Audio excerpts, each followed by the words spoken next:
నాకు ఇష్టమైన ఇద్దరు కవులు ఉన్నారు. ఒక కవి ఇప్పటి వరకు సుద్దాలన్న కవే కవిత్వ విమర్శకుడు అయితే ఏమిటి యాక్చువల్ నిజం ఏమిటి అంటే కవులే సాహిత్య విమర్శకులు ప్రారంభంలో తెలుగు సాహిత్యంలో.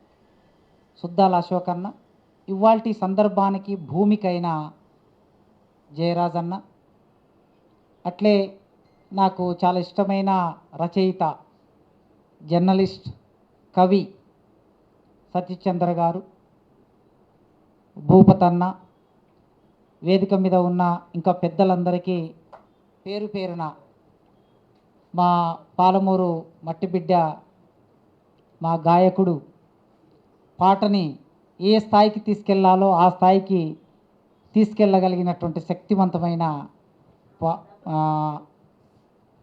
కంఠం ఉన్నటువంటి వ్యక్తి. అట్లే నాకు ఇద్దరు ముగ్గురు పేర్లు తెలియదు, క్షమించాలి నన్ను. మా కోటేష్ అన్న, అందరికీ పేరు పేరున. ముఖ్యంగా సుధాకర్ రెడ్డి గారు ఉంటే వారిని ఒకసారి చూడొచ్చని కూడా అనుకున్నాను. 10 ఏళ్ల వయసులో మా ఊరికి సుధాకర్ రెడ్డి గారు వచ్చారు, నేను 10 ఏళ్ల వయసులో. నిజానికి నేను కమ్యూనిస్టు పార్టీల వైపు, ఈ భావజాలం వైపు రావడానికి నాకు మొదటి ప్రేరణ సుధాకర్ రెడ్డి గారే. 10 కిలోమీటర్లు నడుచుకుంటూ వచ్చాడు మా ఊరికి. ఆయన లింగాల నుంచి అంబట్పల్లికి నడుచుకుంటూ వస్తే మధ్యలోకి ఎడ్ల బండ్లను వెళ్ళి ఎడ్ల బండి విన తీసుకొని వచ్చారు. అది నేను కల్లారా చూశాను, ఆయన ఉపన్యాసం కూడా విన్నాను. సరే, ఆలస్యంగా వచ్చి ముందు ప్రొసీడింగ్స్లో ఏం జరిగిందో అర్థం కాకుండా, ఏం మాట్లాడారో తెలియకుండా నేను ఎక్కువ విషయాలు మాట్లాడడం కూడా ఔచిత్యం కాదు. పైగా 6:20 దాటింది కనుక జయరాజ్ అన్న పాట గురించి ఇవాళ నేను కొత్తగా మాట్లాడవలసిన కొత్త విషయం ఏమీ లేదు. ఇప్పటి వరకు చాలామంది విశ్లేషణ చేసి ఉన్నారు. ఇవాళనే విప్లవ్ దిశ పత్రికలో ఒక మంచి వ్యాసం కూడా రాసి ఉన్నాడు. అంతకుముందు చాలా వ్యాసాలు వచ్చాయి. భవిష్యత్తులో భూపతన్ అన్నట్లు అన్ని పరిస్థితులు అనుకూలిస్తే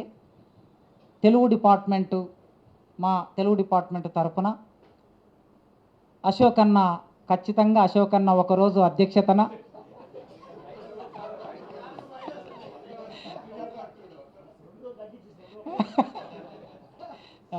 ఖచ్చితంగా అన్న అధ్యక్షతన కార్యక్రమం నిర్వహించడానికి మేము అన్ని రకాల ప్రయత్నాలు చేస్తాం. ఒక 2 నెలల కిందటనే మాట్లాడుకున్నాం. ఇప్పుడిప్పుడే యూనివర్సిటీలు స్టార్ట్ అయ్యాయి.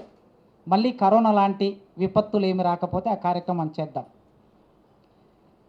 జయరాజన్న పాట నేను విద్యార్థి ఉద్యమంలోకి వచ్చిన కొత్తలో అది జయరాజన్న రాశాడనే విషయం నాకు తెలియదు, కానీ చాలా విస్తృతంగా పాడుకునేవాళ్ళం. స్నేహమేరా జీవితానికి వెలుగునిచ్చే వెన్నెల అనే పాట, అది ఆయన పేరుతో లేదు. అప్పుడు మాకున్న పుస్తకాల్లో కొన్ని సెలెక్టెడ్ పాటలు కలిపి పుస్తకాలుగా వేస్తూ ఉండేవాళ్ళు. ఆ పుస్తకాల్లో పేర్లు ఉండేవి కావు, జనాట్య మండలి పాటలు ఇట్లాంటి వాటిల్లో. సో అట్లా పాట అయితే తెలుసు, కానీ కవి ఎవరో తెలియదు. మళ్ళీ జయరాజన్న పుస్తకం వేసి అందులో ఆయన పేరుంటే ఆ పాట అన్న రాశాడని తెలిసింది. కనుక మనిషి తెలియకుండా, కవి తెలియకుండా ఆయన పాటను తెలుసుకొని పాడుకొని ఇది ఒక పాట అయితే, రెండో పాట కూడా ఆయన రాసిన పాట అని తెలియకుండా స్టేజ్ మ్యారేజ్లు జరుగుతూ ఉన్నప్పుడు చాలా సందర్భాల్లో పాడుకునే పాట మీ అందరికీ తెలుసు. చెలిని కన్నులలో వెన్నెల కురియాలి అనే పాట చాలా అద్భుతమైనటువంటి పాట. ఈ 2 పాటలని ఏ వేదిక మీనైనా పాడుకోవచ్చు. అది మార్క్సిజంతో ముడిపడి ఉన్న వేదికన, సాయుధ పోరాటంతో ముడిపడి ఉన్న వేదికన, అంబేద్కర్ ఆశయంతో ఉన్న వేదికన, లేదా ఒక సాధారణమైన ప్రేమికులతో ఉన్న వేదికన సంబంధం లేకుండా పాడుకోగలిగే సాహిత్యాన్ని సృష్టించడం అది కొందరికే సాధ్యమవుతుంది. పైగా ఒక బలమైన మార్క్సిజం పునాది ఉండి సాహిత్యంలోకి వచ్చిన కవి ఆయన. ఆ మార్క్సిజం సమాజాన్ని చూడడానికి, సాహిత్యాన్ని చూడడానికి, కళను చూడడానికి ఆయనకి టార్చ్ లైట్గా పనిచేసిన ఆ మొదటి రోజుల్లో రాసినటువంటి పాట. అండర్ కరెంట్గా భావజాలం అనేది పాటలో ఉంటుంది. ఆ అండర్ కరెంట్గా ఉండే భావజాలం సాధారణ పాఠకుడికి అర్థం కాదు. ఆ కోటేషన్ ఉన్నాడు, మేము పీజీలో చెప్తూ ఉంటాం, నన్నయ్య కవితా లక్షణాల గురించి చెప్తాం. సారమతిం కవీంద్రులు ప్రసన్న కథా కవితార్థయుక్తిలో నారసి మేలునా ఇతరులు అక్షర రమ్యత నాదరింప నానా రుచిరార్థ సూక్తి నిధి నన్నయ్య భట్టు అని చెప్తాం మేము.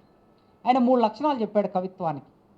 సారమతిం కవీంద్రులు ప్రసన్న కథా కవితార్థ యుక్తి లోనారసి, గొప్పనైన కవులు, మంచి మనసున్న కవులు. లోనారసి, సూక్ష్మంగా లోపలికి చూస్తే తప్ప ఆ కవిత్వంలో ఉండే కథ, ఉపకథ, వాటి సమన్వయం అర్థం కాదు అన్నాడు ఆయన. అట్లా ఆ దాంట్లో ఉండే సైద్ధాంతిక భావజాలం అండర్ కరెంట్గా పాటలో నడుస్తూ ఉంటుంది. ఆ నడుస్తూ ఉన్న విషయాన్ని లోనారసి చూస్తే తప్ప అర్థం కానంత అద్భుతంగా రాయగలిగిన శక్తి అన్నకు మాత్రమే ఉంది తెలుగు సాహిత్యంలో, నాకు తెలిసి ఈ కాలంలో. ఇక రెండో లక్షణం ఏం చెప్పాడు? లోనారసి అయిపోయిన తర్వాత ఇతరులు అంటే ఎవరు? వాళ్ళు కవులు కానటువంటి వాళ్ళు, సారమతిం కవీంద్రులు కానటువంటి వాళ్ళు. వాళ్ళు ఏం చూస్తారు? అక్షర రమ్యతను చూస్తారట. ఈ అక్షర రమ్యతను ఎట్లా? టప టప టప టప టప టప చెమట చుక్క తాళాలై పడుతుంటే అన్న కరెక్టే పడినా? నేను ఇక్కడ గుర్తుపెట్టుకొని ముందు సాహసం చేస్తున్నా. మా పిల్లల ముందు అయితే ఏమైనా చెప్పొచ్చు కాసేపు. ఓకే, మా విద్యార్థులు కూడా ఉన్నాయి ఇక్కడ. సో అట్లా ఆ శబ్దం అనేది అక్షరాల రమ్యత ఒకటి ఉంటుంది కవిత్వానికి. ఆ అక్షరము చేత రమ్యం రావటం అనేది అక్షరానికి, అక్షరం ద్వారా పదానికి, పదం ద్వారా వాక్యానికి, వాక్యం ద్వారా కవిత్వానికి ఆ రమ్యత చేకూరుతుంది. ఇది రెండో రకం పాఠకులు, కవులు కాని పాఠకులు ఇది వింటారు. సో లోనారసి చూసే పాటలు రాశాడు ఆయన. అక్షర రమ్యత ఉన్నటువంటి పాటలు రాసిన అశోకన్న ఇక్కడనే ఉన్నారు. కనుక అట్లా పాటని రాసి పాఠకుడి హృదయంలోకి అంత రమ్యంగా చొప్పించగలగటం అనేది తెలంగాణ నేల మీద పుట్టిన ప్రతి కవిలో అది సహజంగా వస్తుంది. ఎందుకంటే అది మన మట్టి వారసత్వం, మౌఖిక వారసత్వం, అల్లిక వారసత్వం. చాలా సందర్భాల్లో చెప్పి ఉన్న నేను అల్లిక కళ్యాణరావు గారు చెప్పిన విషయాన్నే మళ్ళీ రిపీట్ చేస్తున్నా, మీరందరూ విని ఉంటారు. ఆధునిక నాటక మూలాలనే ఒక చిన్న బుక్లెట్కి ఆయన ముందు ఆ మొదటి పేజీలో ఉంటాయి ఆ వాక్యాలు. మా అయ్య అల్లిన దాన్ని వానయ్య రాసిండు, మా అయ్య అల్లిన దాన్ని వానయ్య రాసిండు, రాత రాజయ్య కూసున్నది అల్లిక అంటరానిదయ్యింది అని రాశాడు ఆయన.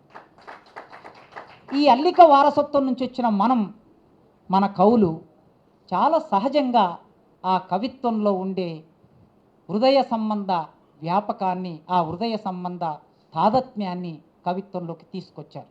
అది సహజంగా వచ్చింది. నిఘంటువులు చదవటం మూలంగానో, అలంకార శాస్త్రాలు చదవటం మూలంగానో, రస సిద్ధాంతాలు చదవటం మూలంగానో అట్లా తెచ్చుకున్నటువంటి కవులు కాదు. ఆర్గానిక్ ఇంటలెక్చువల్స్ అని అంటూ ఉంటాం మనం. ఈ ఆర్గానిక్ ఇంటలెక్చువల్స్, ఆర్గానిక్ పోయెట్స్ మన కవులు. అట్లా జయరాజ్ అన్న ఆర్గానిక్ పోయెట్గా మన ముందుకు వచ్చాడు. నేను రీసెర్చ్ చేస్తున్న రోజుల్లో, సెంట్రల్ యూనివర్సిటీలో పరిశోధన చేస్తున్న రోజుల్లో ప్రపంచీకరణ వ్యతిరేక కవిత్వం నా టాపిక్. ఈ ప్రపంచీకరణకు వ్యతిరేకంగా వచ్చిన కవిత్వాన్ని అంతా ఒక జాబితా చేసుకుంటూ పోయాను. అతి ప్రారంభ రోజుల్లో 2000 సంవత్సరంలో నేను పరిశోధనలో చేరాను. మొట్టమొదటి పుస్తకం 95లో ఒక బుక్కుగా వచ్చింది, మొగులయ్యింది అని. ఇక ఆ బుక్కు తర్వాత చాలా పుస్తకాలు వచ్చాయి, గ్లోబల్ ఖడ్గం ఇట్లా. అయితే కవిత్వం అయితే ఒక దగ్గర వచ్చింది, కానీ ప్రపంచీకరణకు వ్యతిరేకంగా పాటల్ని ఒక దగ్గర తీసుకురాలేదు. ఈ పాటలు ఏమి ఉండి ఉంటాయి? ఎందుకంటే కొద్దిగా పాటలతో తాదాత్మ్యం ఉన్నవాని నేను. అందుకోసం ప్రపంచీకరణకు వ్యతిరేకంగా వచ్చిన పాటలు ఏమిటి అని ఇట్లా చూస్తూ పోతూ ఉన్నప్పుడు ఒక అద్భుతమైన పాట, 150 సంవత్సరాల నుంచి వెంటాడుతున్న కవిత్వంలాగా అట్లా నన్ను ఆకర్షించిన పాట, దేశమును ప్రేమించుమంటే ఓరన్న దేశ సంపద మెక్కుతుండే, మంచి అన్నది పెంచుమంటే ఓరన్న మంది కొంపలు ముంచుతుండే. ఈ పాట మనకి గురిజాడ దేశమును ప్రేమించమని రాశాడు కదా. ఆ దేశమును ప్రేమించమనేటటువంటి ఆ స్థితి వాళ్ళ ఎట్లా వచ్చింది అంటే, దేశమును ప్రేమించుమంటే ఓరన్న దేశ సంపద మెక్కుతుండే, మంచి అన్నది పెంచుమంటే ఓరన్న మంది కొంపలు ముంచుతుండే. ఈ దేశాన్ని ప్రపంచ విపణిలో ఎట్లా తాకట్టు పెట్టారో చాలా జాగ్రత్తగా ఆ పాట నడుస్తూ ఉంటుంది. ఒక పరిశ్రమ, వస్తువు, పరిపాలన, మూడింటిని కేవలం మా అంటే ఒక 10 చరణాలు ఉంటాయి అందులో అంతే. జయరాజన్న పాటలకుండే ఒక ప్రత్యేకత ఏమిటంటే brevity. Brevity is the soul of beauty అంటారు ఆంగ్లంలో. ఈ బ్రివిటీ అనేది ఆయన పాటలు పేజీలు ఉండవు, 2 పేజీలు ఉంటే చాలా ఎక్కువ, 5 చరణాలు ఇట్లా కొనసాగుతూ ఉంటాయి. అంటే దాని వలన పాఠకుడికి విసుగు లేకుండా సమాచారాన్ని పంపించడం అనే ఆ బ్రివిటీ ఆయన పాటల్లో, ప్రతి పాటల్లో సహజంగా కనిపిస్తూ ఉంటుంది. సో ఇంతకు మించిగా పాటల మీద ఎక్కువగా మాట్లాడకుండా ఈ సందర్భం, ఇవాల్టి సందర్భాన్ని ఒక పాట రచయితగా, ఒక కవిగా, పాట కవిగా ఒక కంప్లైంట్ ఉంది తెలుగు సాహిత్య విమర్శకుల మీద. నాకు ఉంది కంప్లైంట్. పాట మీద జరగవలసినంత విశ్లేషణ జరగలేదు.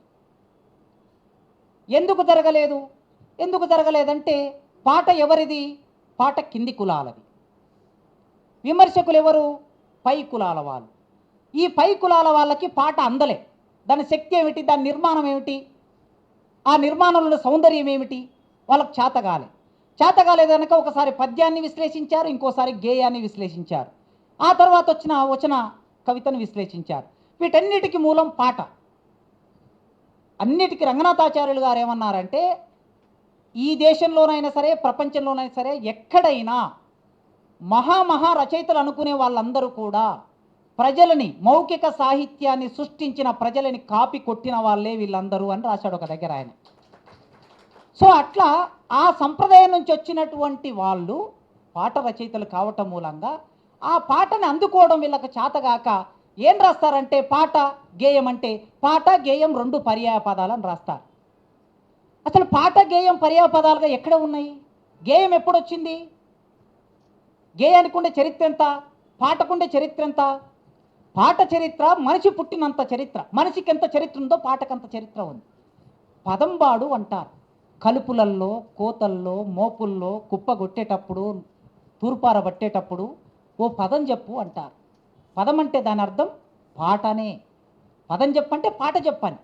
గేయం చెప్పు అని ఎవరు అనరు, గేయం వాడు అని ఎవరు అన్నారు. పదం అంటారు, ఆ తర్వాత మా అంటే పాటవాడు అంటారు. పని పాట లేనోడు అంటారు, గేయం పని లేనోడని ఎవడు అన్నాడు. అంటే దాని రిధం కూడా ఎట్లా వచ్చింది చూడండి. అంటే పాట పుట్టుక చాలా ప్రారంభమైనటువంటిది. ఆ పాట నుంచే తర్వాత ఆ గమకాలను చూసి పద్యాన్ని అల్లుకున్నారు ఈ సంస్కృత కవులు, తర్వాత తెలుగు కవులు. వీళ్ళందరూ దాన్ని కాపీ కొట్టి ఒక రూపాన్ని తీసుకొచ్చారు. ఆ రూపానికి ఒక ఛందస్సు అని, వ్యాకరణం అని, రకరకాల విషయాలు జోడించి ఒక దగ్గర బంధించేసి అది మన జీవితానికి సంబంధం లేకుండా చేశారు. దీని నుంచి బయటపడడం కోసం కాస్త కోస్తా, ఆ తూర్పాంధ్ర నుంచి, ఉత్తరాంధ్ర నుంచి ఈ పద్యం నుంచి బయటపడడం కోసం గేయం అనేది వచ్చింది. ఈ పాటనే ఆధారం చేసుకొని అన్నమయ్య పదాలు ఆనాడు దైవాన్ని పూజించడం కోసం, భక్తిని చెప్పడం కోసం అన్నమయ్య పదాలు, ఇట్లా మనం మూలాల్లోకి వెళ్ళి చాలా విశ్లేషణ చేయవచ్చు. పాట మీద, కవిత్వం మీద, వచన కవిత మీద, పద్యం మీద, గేయం మీద జరిగినంత విశ్లేషణ పాట మీద జరగలేదు. జరగవలసి ఉన్నది ఇవాళ భారతదేశంలో ఉన్న తెలుగు డిపార్ట్మెంట్స్ చేయవలసిన పని. ఎందుకు చేయాలి? ఇవాళ చేయవలసిన అవసరం ఎందుకుందంటే, నాకు తెలిసి తెలుగు డిపార్ట్మెంట్ పీఠాధిపతులుగా, అంటే శాఖాధ్యక్షులు, హెడ్ ఆఫ్ ద డిపార్ట్మెంట్స్గా ఉన్నటువంటి వాళ్ళు ఒక 5-6 మంది దళిత కులాల నుంచి వచ్చిన వాళ్ళే దేశవ్యాప్తంగా ఉన్న హెడ్ ఆఫ్ ద డిపార్ట్మెంట్స్గా ఉన్నారు తెలుగు డిపార్ట్మెంట్లో. ఇది ఈ కాలంలో వచ్చిన మార్పు. అయితే ఈ మార్పు గొప్ప మార్పు ఏం కాదు. ఇప్పుడు వాళ్ళు ఎవరు రావటం లేదు ఇటువైపు.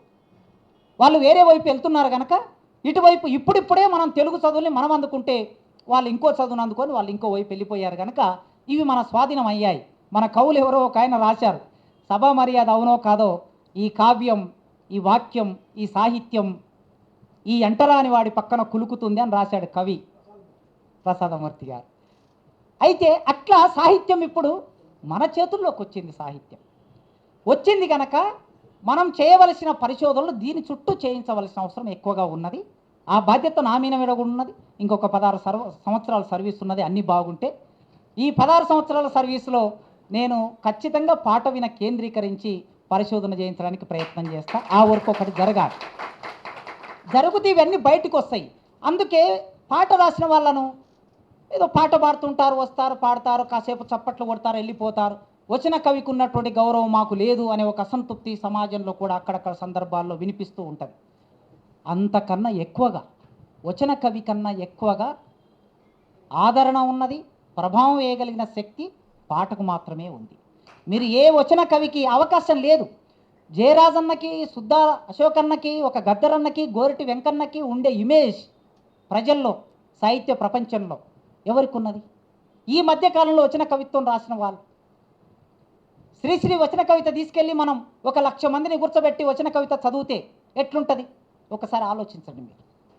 లేదా అశోకన్న వచ్చి, జయరాజన్న వచ్చి, ఒక గద్దరన్న వచ్చి, గోరటి వెంకన్న వచ్చి, సాయి చంద్ వచ్చి పాట పాడితే ఎట్లుంటుంది ఒకసారి ఆలోచించండి.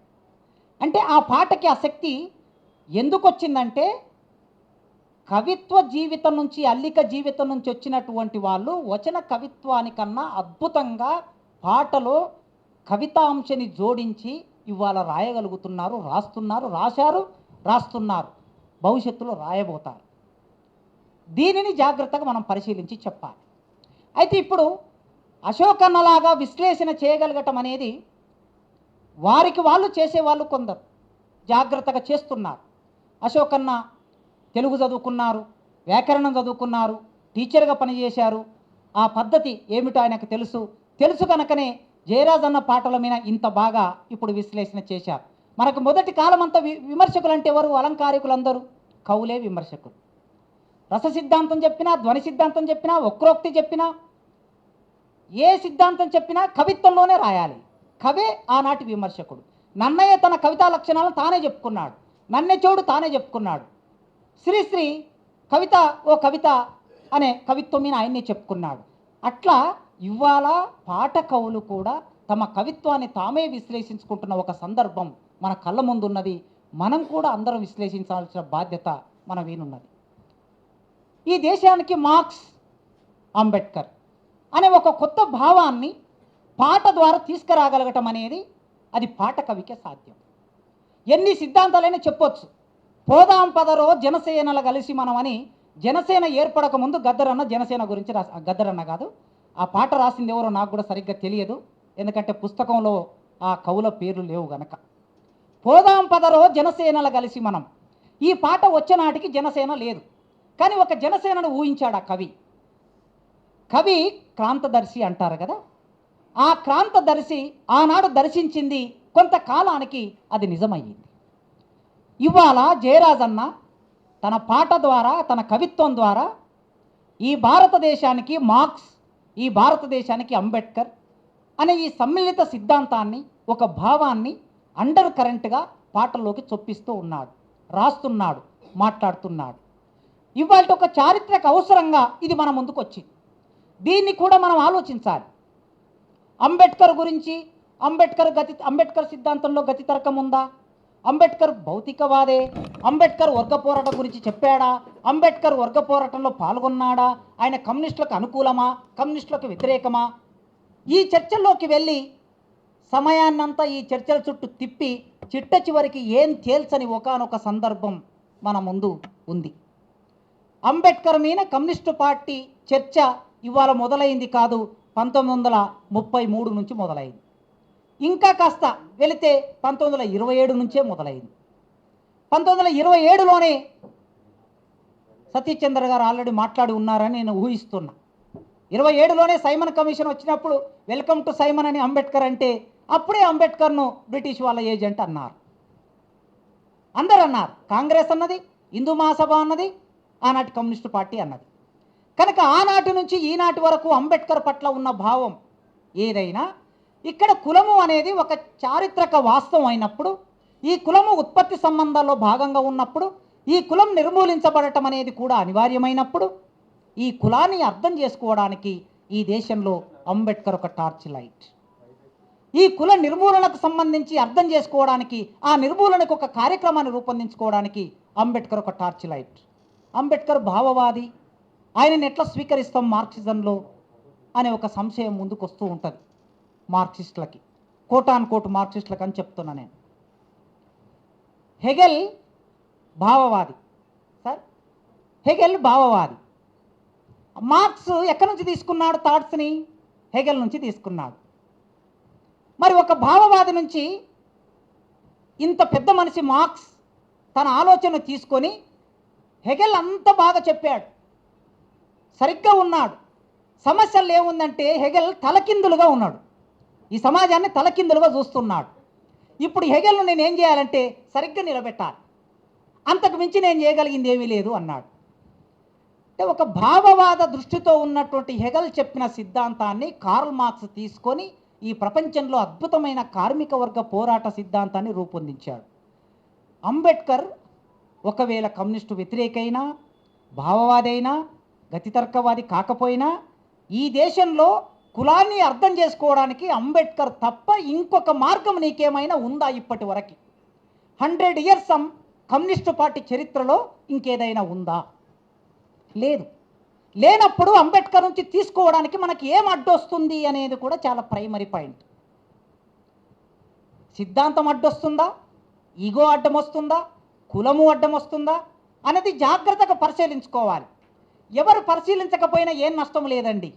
ఎందుకంటే మాకు వర్గ పోరాటం అనేది మాకు ఆదర్శం కాదు, వర్గ పోరాటం మాకు అవసరం. మా జీవితాలను విముక్తి చేయడం కోసం అవసరం ఈ దేశం. వర్గ పోరాటం మాకు ఆదర్శం కాదు, అది ఒక పవిత్రమైన విషయము కాదు. అవసరమైనటువంటి వాడు ఖచ్చితంగా వర్గ పోరాటం ఎట్లా జరగాలని ఆలోచిస్తారు సీరియస్గా. ఆ వర్గ పోరాటం అవసరమైన జీవితం నుంచి, కులం నుంచి, వర్గం నుంచి వచ్చిన ఈ కవి ఆ వర్గ పోరాటాన్ని సుసంపన్నం చేయడానికి, ఆ వర్గ పోరాటంలోకి రావలసిన ఆలోచనలు ఎట్లా తీసుకురావాలనడానికి ఒక కవిగా ఆలోచన చేస్తూ ఉన్నాడు. ఆ క్రమంలో సాహిత్యాన్ని సృష్టిస్తున్నాడు. జాగోరే జాగ అంబేద్కర్ అనే ఈ పాట ఈ 10 సంవత్సరాల కాలంలో, అంతకుముందు మనం ఒక 10-15 ఏళ్ల కిందట మనం అందుకో దండాలు బాబా అంబేద్కర్ అంబరాన ఉన్నట్టి చుక్కలు గురియంగు అని మాస్టర్జీ రాసినటువంటి పాటని 90వ దశకం నుంచి వింటూ వస్తున్నాం. ఇప్పుడు ఎక్కడ పోయినా, ఏ సభ దగ్గరికి వెళ్ళినా, అది సినిమా క్యాసెట్గా వేసిన సభ ప్రారంభం కావడం ముందు, సభ తర్వాత అయినా, మధ్యలో పాడేవాళ్ళైనా ఈ పాటనే పాడుతూ ఉన్నారు.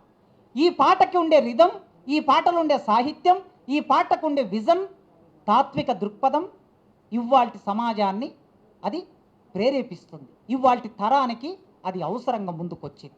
ఆ అవసరాన్ని మనం అందరం అర్థం చేసుకోవాల్సిన ఒక కవి భావన, అది సిద్ధాంతంగా రూపొంది సమాజాన్ని మార్చడానికి కావాల్సిన ప్రాతిపాదికనివ్వాలి.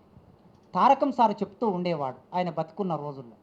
ఆయన కూడా మార్క్సిజం, అంబేద్కరిజం ఈ రెండు ఎట్లా ఉండాలి దగ్గరగా, ఇవి రెండు కలిపి ఒక సిద్ధాంతం చేయాలని నేను అనటం లేదండి, అది సాధ్యం కూడా కాదు. ఈ రెండు కలిపితే ఒక సిద్ధాంతం ఏర్పడదు. ఈ రెండింటి మధ్య ఉండవలసిన ఒక స్నేహం, ఈ రెండింటి మధ్య ఉండవలసిన దగ్గరితనం. ఎందుకంటే మనకొకటి ప్రమాదం దూసుకొస్తున్నది, ఫాసిజం లాగా దూసుకొస్తున్నది. హిట్లర్ రూపంలో, ఆనాటి ముస్సోలిన్ రూపంలో ఆ రెండు కలిపి ఒక దగ్గర నూరి కలిపి ఒక మనిషిని తయారు చేస్తే ఎట్లా ఉంటుందో అట్లాంటి ఒక రూపం మన ముందుకు దూసుకొస్తున్నది. ఈ సందర్భంలో మనం అంబేద్కర్ను అర్థం చేసుకోవడానికి, అంబేద్కరు మార్క్సు ఈ రెండింటిని దగ్గరగా స్నేహంగా ఉంచడానికి చేయవలసిన ప్రయత్నం వల్ల చేయాలి. మార్క్స్ అనుకున్నాడట, భారతదేశంలో కులం ఎట్లా పోతుంది అంటే యాంత్రికత పెరిగే కొద్దీ కులం పోతుంది అనుకున్నాడట. 1857 ఆ కాలంలో ఆయన రాసిన వ్యాసాలను బట్టి మనం కొంత చదివితే అర్థమవుతూ ఉంటుంది. భారతదేశంలోకి రైలు వచ్చింది, కులానికి ఉండే రిజిడిటీ పోతుంది, కాస్త పలసబడుతుంది. తారకన్ సార్ దాన్ని సింప్లిఫై చేస్తూ చెప్తూ ఉండేవాడు సభల్లో. ఏమనేవాడంటే, రైలు వచ్చింది, రాజమండ్రిలో రైలు స్టార్ట్ అయింది. రాజమండ్రి అంటే అగ్రహారం. రైలు స్టార్ట్ అయిన తర్వాత ఆ రైల్లోకి అన్ని కులాల వాళ్ళు ఎక్కుతారు. బండి అయితేనో, ఎద్దుల బండి అయితేనో కేవలం బ్రాహ్మణుడి కోసమో, దొర కోసమో, ఇంకొక ఆయన కోసమో కట్టుకోవాలి, ముందల పరిగెత్తుతూ ఉండాలి అంటరాని వాడు, వెనుక కొందరు ఉండాలి, అది నడుస్తూ ఉంటుంది. కానీ ఇది రైలు కదా, అన్ని కులాల వాళ్ళు రావాల్సిందే, ఎక్కాల్సిందే. ఇది యంత్రం కదా, దేన్ని నిరాకరించదు, అన్ని కులాల వాళ్ళు ఎక్కుతూ ఉన్నారు. బ్రాహ్మణుడు కూడా ఎక్కాడు. కానీ చుట్టుపక్కల ఉన్న శూద్ర కులాలు, దళిత కులాలు, అంటరాని కులాలను చూసి మైలపడుతుందని బ్రాహ్మణుడు అనుకొని ఈ railway station, Rajahmundry railway station ఎక్కిన వాడు కాస్త నెక్స్ట్ రైల్వే స్టేషన్కి పోయిన తర్వాత దిగి అక్కడ ట్యాప్ ఉంటే ఆ ట్యాప్ దగ్గర తన టవాల్ని తడుపుకొని ఇట్లా శరీరం తుడుచుకున్నాడట మొత్తం. ఈ స్టేషన్ నుంచి ఆ స్టేషన్ వరకు పట్టిన మైల పోవడం కోసం నీళ్ళతో తుడుచుకున్నాడట. మొదటి రోజు 2 రోజులు 3 రోజులు 10వ రోజు నెలవ రోజు అట్లా తుడుచుకుంటూ పోయాడు. ఒక సంవత్సరం తుడుచుకున్నాడు. సంవత్సరం తర్వాత ఏమనుకున్నాడటంటే ఇక నేను ఎట్లా ఇంటికి పోయిన తర్వాత స్నానం చేస్తా కదా, ఇక ప్రతి రైల్వే స్టేషన్లో దిగి తుడుచుకోవడం ఎందుకు, శుభ్రం చేసుకోవడం ఎందుకు అనుకొని ఇంటి వరకు వెళ్ళాడట. అట్లా యంత్రం వచ్చినప్పుడు కులం, ఘనీభవించిన కులం కాస్త పలచబారుతుంది అనే ఒక ఊహని మార్క్స్ చేసినట్లుగా తారకం గారు సింప్లిఫై చేస్తూ చెప్తూ ఉండేవాడు. నిజమే, యంత్రం వచ్చిన తర్వాత కొంత మారిన మాట వాస్తవమే. కానీ వేల సంవత్సరాల చరిత్ర ఉన్నటువంటి ఈ కులం ఒక్కరోజు పోయే కులం కాదు గనక ఇవాళ ఈ కులం ఇంకే రూపం తీసుకున్నదంటే ఏ కులానికి ఆ కులం కాలనీలు నిర్మించుకునే రూపం తీసుకున్నది, ఏ కులానికి ఆ కులం అపార్ట్మెంట్లు నిర్మాణం చేసుకునే రూపం తీసుకున్నది. ఇది ఇంకా పలచబారేది పోయి ఇంకా ఘనీభవిస్తూ పోయే ఒకానొక స్థితి మన ముందుకొచ్చింది. వచ్చినప్పుడు అంబేద్కర్ ప్రాసంగికత మరింత ఎక్కువగా పెరిగింది. ఆ ప్రాసంగిక సందర్భంలో ఫాసిజాన్ని ఎదుర్కోవడానికి మొత్తము దేశంలో ఉండే శ్రామిక వర్గ ప్రజలని, అంటరాని ప్రజల్ని, శూద్ర ప్రజల్ని ఏకం చేయడానికి అంబేద్కర్ మార్క్స్తో రెండింటిని కలిపే ఆ స్నేహానికి కావలసిన ప్రాతిపాదిక ఇవాళ ఒక సందర్భంలో మనం మాట్లాడుకుంటున్నందుకు, ఆ సందర్భాన్ని కలిగించినందుకు జయరాజన్నకి, వేదిక మీద ఉన్న మిత్రులకి, ముందున్న మిత్రులకి అందరికీ జై భీమ్, లాల్ సలాం.